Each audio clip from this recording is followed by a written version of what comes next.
Hola a todos, tengan muy buena noche de viernes 25 de junio.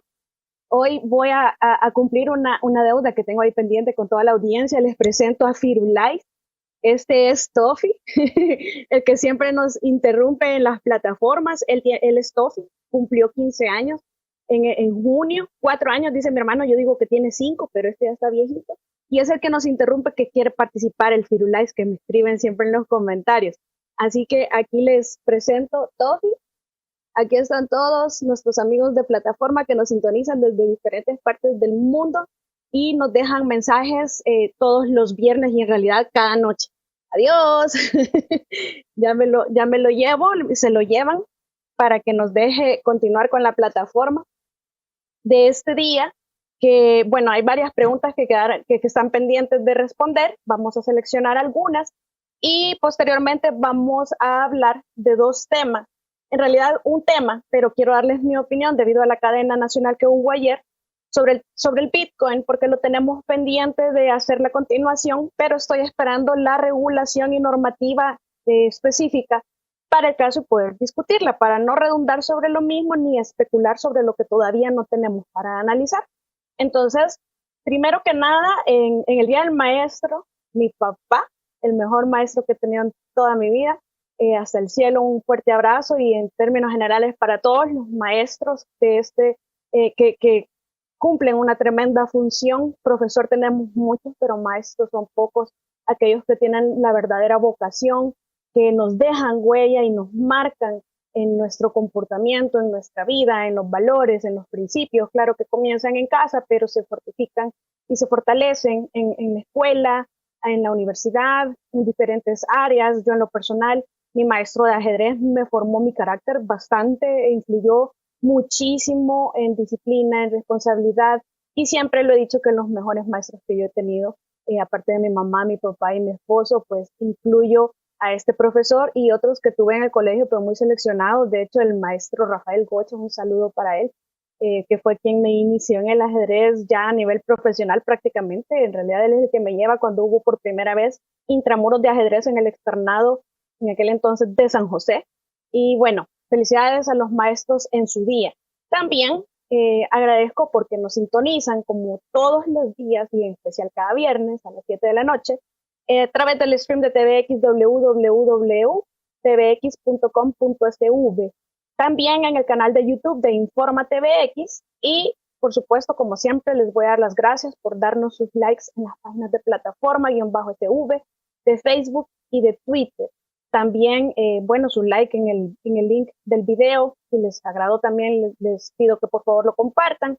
Y bueno, así yo quiero empezar dándole las gracias a todos los que nos dejaron mensajitos, siempre los revisamos, nos escribieron esta vez desde Hawái, Estados Unidos, desde Canadá. Ahí está el amigo desde Chalchuapa, siempre que en realidad están pasándola muy difícil con todo lo del caso. Desde Uruguay también nos escribieron. Y me escribe una persona que Israel dice aquí, pero yo recuerdo que es Ismael Chicas, primo de la magistrada Sandra Chica, fue mi compañera de la maestría en AUCA y una profesional bastante capaz, bastante cualificada en todos los términos para ser magistrada. Ella fue de las que ya entrevistaron, ella es aspirante al cargo y me parece una mujer sumamente preparada y con un criterio bastante sólido. Así que saludos también para esta persona, también Ricardo Sánchez, que nos decía que si podría haber más transparencia en la administración actual. Por supuesto, todo es mejorable y siempre es mejorable. De hecho, hay una especie de retroceso en el tema de transparencia justificado desde el gobierno en el sentido de no proporcionar insumos para desestabilizar, ya lo hemos hablado en otras ocasiones, y para generar ingobernabilidad. En algún momento está cediendo quizás demasiado el tema de la transparencia y la rendición de cuentas para generar gobernabilidad. Habría que ver hasta dónde cede tanto, porque realmente los ciudadanos tenemos derecho a acceder a toda la información que consideremos importante, y esa práctica que viene desde el pasado de reservar por 7 años prorrogables mucha de la información que debería de ser oficiosamente pública o que en algunos casos hasta lo es, está siendo reservada igual que lo fue en el pasado. Esta es una crítica constructiva porque pienso que siempre podemos mejorar y definitivamente, una vez pasado el espacio de transición, yo creería que tenemos que recuperar los niveles de normabilidad y mejora continua en aspectos de rendición de cuentas y transparencia, independientemente de que ese 3% tenga bastantes fondos para generar inestabilidad incluso a nivel internacional, que ya lo vimos, sí lo tiene, pero el derecho de la ciudadanía, el derecho fundamental a estar informados, a tener acceso a la información de todo lo que hace la administración pública, de nuestros dineros, la rendición de cuentas, es, en fin, un derecho primordial que debe de garantizársenos por parte del Estado. También Road to Alaska hacía una serie de eventos, una recopilación de serie de eventos de esta administración, con algunos he estado de acuerdo, con otros no. Sin embargo, traigo a cuento la parte en la que dice que el Bitcoin no puede rastrearse. Pienso yo que ahí hay quizás, en mi opinión, yo no soy experta, pero un error en la información, puesto que la trazabilidad es muchísimo mejor que lo que existe ahora en el dinero fiduciario o en las divisas como los dólares, como los euros, etcétera. Porque de hecho todo queda registrado. La tecnología nos permite darle un seguimiento, así como dicen los gringos, y que en realidad es la base fundamental de toda investigación en delitos de lavado de dinero y evasión fiscal, es sigue el dinero. Y es muchísimo más fácil seguirlo con la tecnología que cuando se hacen transacciones en efectivo, como lo hacen muchos negocios, muchos comercios en la actualidad, que lo hacen con el objeto de lavar dinero y principalmente de evadir impuestos. Todo ese comercio informal, hay personas dentro del comercio informal que generan millones de dólares al año, en serio, y no declaran impuestos. Entonces, eso es, en cierta medida, no solamente la evasión fiscal, sino que constituye también lavado de dinero, que con esto, pues, es una de las herramientas que pienso yo se podrían utilizar para erradicar esta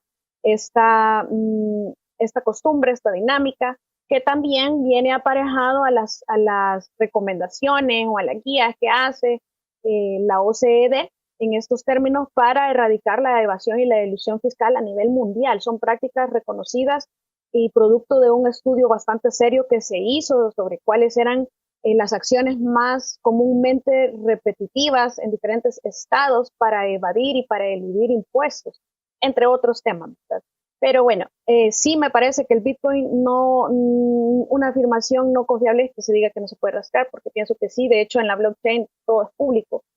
Sin embargo, en la Lightning Network, que es donde vamos a ver nosotros lo de las aplicaciones, se reduce el nivel de seguridad, por eso es que es más rápido, pero la trazabilidad, por eso es importante, como hablábamos en la plataforma hace 2 semanas del Bitcoin, todos los mecanismos para hacer un enfoque basado en riesgos y mitigar los riesgos asociados al lavado de dinero y el financiamiento del terrorismo, porque de esa manera ya vimos que ese pseudo anonimato que tenemos en esto de las criptomonedas, con estas aplicaciones prácticamente se reduciría bastante, en el sentido que pues nos registramos con un DUI, como se estableció ayer en la cadena, y es decir, cada persona está individualizada y todas las transacciones que se hacen en la aplicación quedan registradas también.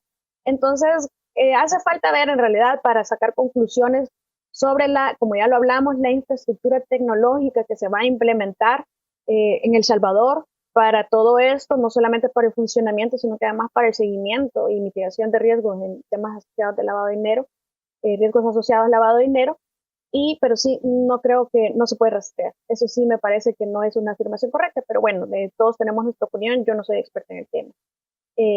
Carlos Escobar, como siempre está pendiente en todas las redes, también hacía un análisis sobre los derechos humanos, que había que analizar evaluar cada caso en específico, que su profesión le diría que dependiendo del contexto, si un derecho humano colisiona con otro, pues que va a decantarse por lo que menos se dañe. Hay que hacer una aclaración, y es que podemos hablar de colisión de derechos en algunos de los casos, muy excepcionalmente, y de limitaciones al ejercicio de derechos fundamentales, que son 2 cosas diferentes.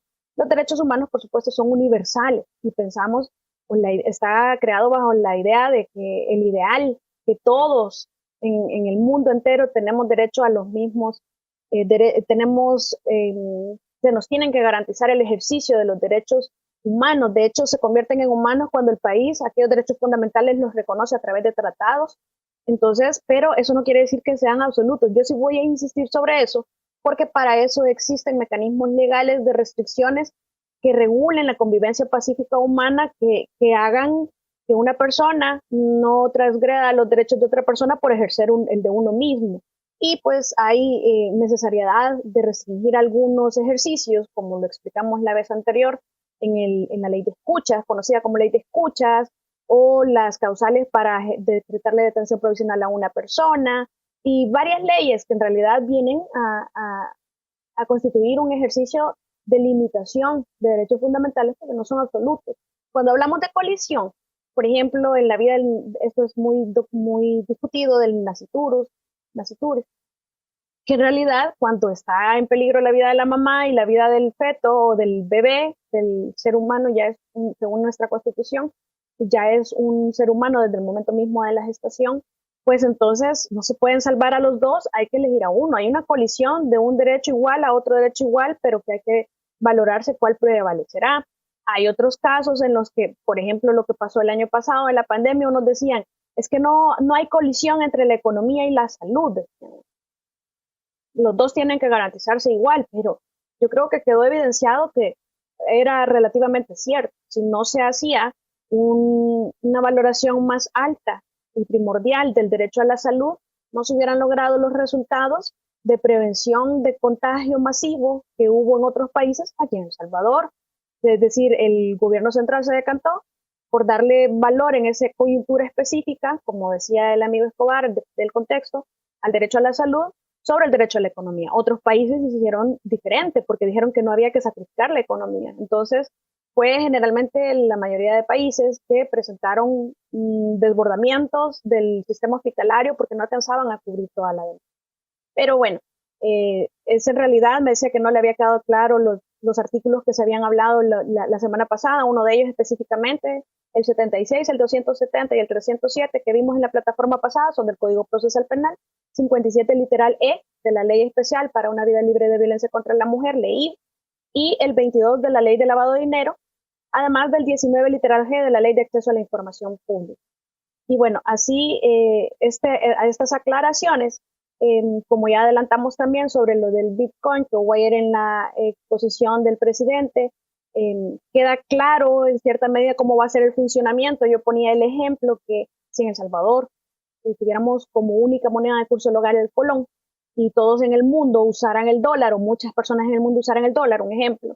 Entonces, para no conflictuar tanto la inversión y otros temas asociados al uso de divisas, pues lo más normal es que se pudiera usar el dólar en el país sin restricción. De hecho, ya pasaba en El Salvador y no había ningún problema, solo que había que hacer la conversión de 8.70 u 8.75, no recuerdo exactamente. Pero, ¿qué es lo que pasaría con la aplicación? Hay que poner nuestra atención en la aplicación. ¿Qué es lo que pasaría? Quien quiera pagarme en dólares, yo tengo la obligación de prestarle un servicio o de venderle un bien. Es decir, yo no me puedo negar. Lo que yo tengo derecho, a lo que no me está obligando el Estado, según el artículo 7 de la ley, es a aceptar ese dólar. Sino que yo puedo en la aplicación, esto lo supimos hasta ayer, va a aparecer una opción en donde yo acepto el dólar o acepto siempre colones. Nadie va a quedar obligado a usar Bitcoin si no quiere. Esa es la aclaración que hace ayer el presidente. Solo que si esto lo trasladamos a Bitcoin, pues cualquiera puede venir, pagarme en Bitcoin y yo tengo la obligación de prestarle el servicio o de venderle un bien, con la salvedad que cuando esta persona me pague a través de la aplicación Chivo, que va a ser o cualquier otra aplicación, pues yo a la hora de recibirlo tengo la opción de recibirle su Bitcoin o recibirle dólar. No dijeron colones. Pero dicha esa aclaración, como abogado, pues hay que hacer, como ya todos habíamos interpretado algo completamente diferente de lo que se dijo ayer en la cadena, pues queda claro que hay que hacer una interpretación auténtica o una reforma de ese artículo. Yo creería que es una interpretación auténtica, es decir, que la Asamblea diga que el espíritu de ese artículo consiste en y aclararlo. Porque de lo contrario, lo que va a suceder es que la gente lo puede interpretar de diferentes maneras, a pesar de la literalidad y sobre todo por la literalidad que dice que es obligación prácticamente aceptarle bitcoins a cualquiera. Entonces, pueden cerrarse en que, mira, aquí dice que se lo acepte y aunque usted no tenga la aplicación y usted tiene capacidad de tener tecnología, pero usted no quiere, tiene que aceptarme el Bitcoin. Eso no es así. Tiene la opción de que el que recibe va a recibir Bitcoin o dólar. pero eso, es decir, me parece que sería necesaria una interpretación auténtica de la Asamblea para que cerremos las puertas a interpretaciones diversas, porque en El Salvador somos expertos para interpretar a conveniencia las cosas, sobre todo las leyes. Entonces sí sería importante hacer una aclaración al respecto, además de lo que ya apuntamos a las plataformas sobre el Bitcoin, de la infraestructura tecnológica para que funcione todo esto a nivel interno, pero sobre todo para los mecanismos de seguimiento y prevención, lavado de dinero, de gestión en realidad, de prevención del lavado de dinero y financiamiento del terrorismo, toda la regulación, la normativa, hablábamos de la NRP 08, que del Banco Central de Reserva debería de saltar a todas las APNFD, que en realidad somos todas aquellas actividades y profesiones que no bancarias, destinadas, que podemos ser susceptibles de ser utilizadas para lavar dinero. De hecho, el pitufeo es una tipología bastante conocida y además común, que se puede repetir y que se va a dar, porque el lavado de dinero no es que se va a dar con el Bitcoin ahora, es que siempre ha existido y es más fácil hacerlo con el dinero efectivo. Lo que sucede es que es más difícil darle el seguimiento a través de la tecnología. Por eso es que hay que tener una infraestructura tecnológica trabajando en tiempo real, a tiempo completo, para estar detectando, según las alertas de la guía del Gafi, todas las alertas que puedan, señales que puedan ser en realidad analizadas y después determinadas y constituyen una alarma que nos implique generar un reporte de operación sospechosa a la UIF, que no sé por qué todavía se llama UIF, ya debería de ser UAF, pero bueno, eso en resumen, para que no nos incluyan en lista de paraísos fiscales ni tampoco nos expulsen de Egmont, porque eso prácticamente nos anularía en la investigación del delito cuando están todas las fiscalías ahí casi todas reunidas. Pero bueno, eso resumido. Lo vamos a dejar todavía pendiente para cuando expidan las regulaciones correspondientes y así poderlas analizar. Con el tema del fondo de ahora, que es la Comisión Especial de los Fondos a ONG, a mí me gusta llamarlo así porque no puedo decir que son fachada, porque no todas son fachada, y de hecho está en discusión si lo son o no lo son, algunas. Entonces, a mí me gusta Comisión Especial de Fondos a ONG. Partamos del supuesto que esa atribución de designar fondos, porque no es que se los entregaban ellos, sino que la ejecución va a través de otro órgano de Estado, que es el Ejecutivo.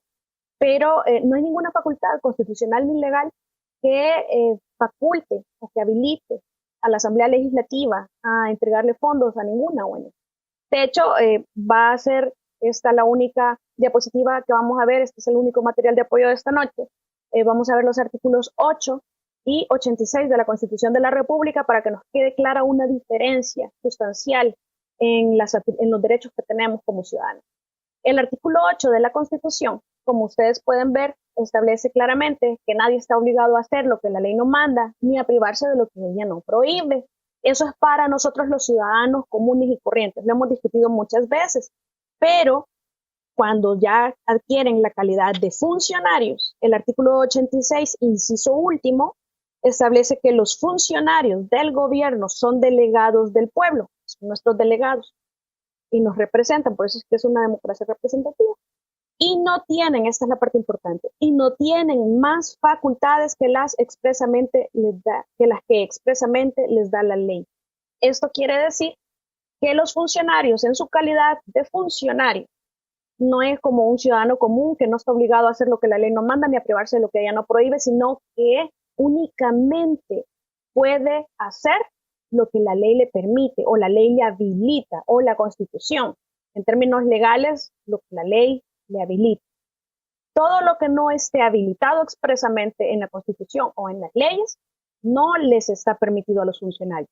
De forma que si buscamos nosotros en todo el ordenamiento jurídico a nivel de El Salvador, no hay una sola facultad o atribución regulada en ninguna parte, ni siquiera en el RIAL, el reglamento interior de la Asamblea Legislativa, que habilite para dar fondos o asignar fondos, y peor, de la manera que vimos que se ha hecho, a las ONG. De hecho, ya salieron varios nombres. Hay un diputado al que se le extinguieron bienes en extinción de dominio. Quería que se suspendiera la entrevista del primer testigo, el magistrado Orellana, porque ya era repetitivo todo, nada era repetitivo, todo era buena información nueva, ha sido un buen desempeño de esta comisión. aunque a ratos se excede, pero ha sido muy bien. Y este ex técnico hace dos afirmaciones peligrosas. Dice, no existía regulación. Dice, en razón que no existe un procedimiento, era discrecional. Esto es, que no estaba regulado en ninguna parte, lo que acabamos de ver. Y después dice que solo seguía órdenes de los diputados. Después comenzó a decir cuáles diputados. Miren, por esto de que no había regulación, recordemos que los gastos reservados de la República sí estaban reconocidos en la Ley General del Presupuesto, sí estaban reconocidos en la jurisprudencia nacional, sí había un manual de clasificación de transacciones financieras del Estado en el órgano ejecutivo que reconocía que los gastos de la presidencia, operativos de la presidencia, eran los gastos especiales designados por el presidente, y aún así hay personas presas por seguir solo órdenes y por ejecutar algo que no estaba regulado cómo se iba a ejecutar. Entonces caía en la discrecionalidad, y la discrecionalidad en sí no es que sea mala, pero cuando se abusa, pues entonces ahí entra el problema. Por lo tanto, podemos hablar que hay una posición de garantes de todo empleado público, sobre todo si es un asesor técnico especializado en la materia y abogado, que no puede decir yo solo seguía órdenes, o miren, no estaba regulado, pero yo lo asesoraba. Es decir, aquí hay responsabilidad penal que es importante analizar. Y por último, el otro técnico, el jefe de técnicos, que llegó a decir que no hacía prácticamente nada, que sus funciones eran mínimas, pero que en realidad se tiene conocimiento que era una persona muy importante, que dice que 2.300 ganaba, pero que después resultó que eran 3.600, pero que por los descuentos, mira, yo lo primero que pensé fue 2.300, bueno, el resto es el aporte a un partido político seguramente, que o era una plaza a condición que 2.300 es lo que iba a recibir y el resto pues lo recibía alguien más, no lo sabemos. Eso fue mi primer pensamiento, no estoy diciendo que eso sea así. Lo que sí es cierto es que quedó en evidencia que mintió, que dio falso testimonio ante autoridad competente según el artículo 132 de la Constitución. Y cuando nosotros tenemos conocimiento que probablemente en la Corte de Cuentas de la República se están expidiendo finiquitos para algunas de las ONGs, es peligroso. Yo me pregunto, ¿realmente vale la pena todo funcionario, todo empleado público al interior de esa institución que tenga conocimiento que se puede estar fraguando el cometimiento de delitos para encubrir? Podrían incluso hasta cometer delitos de encubrimiento, de lavado de dinero, además de delitos de falsedades, además de omitir avisar a la Fiscalía General de la República y diferentes delitos que se pueden estar cometiendo, además de fraude procesal.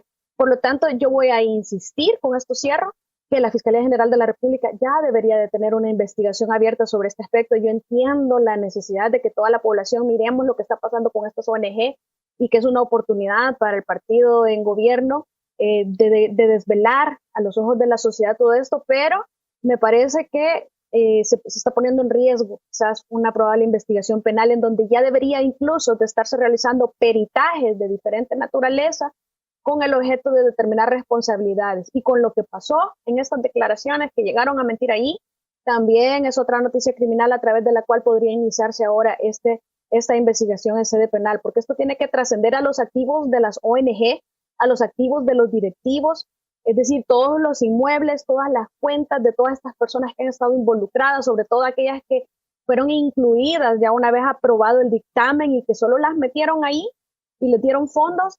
Miren, todo eso debería de estar siendo ya objeto de una investigación penal. Bueno, esa es la conclusión a la que yo llego de estas entrevistas, de lo que hemos visto hasta ahora. En realidad, creo que nunca vieron venir la coyuntura actual en donde iban a ser expuestos. Pensaron que ese status quo de impunidad iba a permanecer en el tiempo, pero no fue así. Ahora se está desvelando esto, que sirva también de espejo para las autoridades actuales en todos los órganos e instituciones públicas, porque el poder no es eterno y la impunidad, tarde o temprano, los salvadoreños nos damos cuenta y exigimos rendición de cuentas. Esperemos más información de ambos temas y, si Dios lo permite, nos escuchamos la próxima semana, día viernes a las 7 de la noche. Un saludo para todos y muchas gracias por su atención. Hasta luego.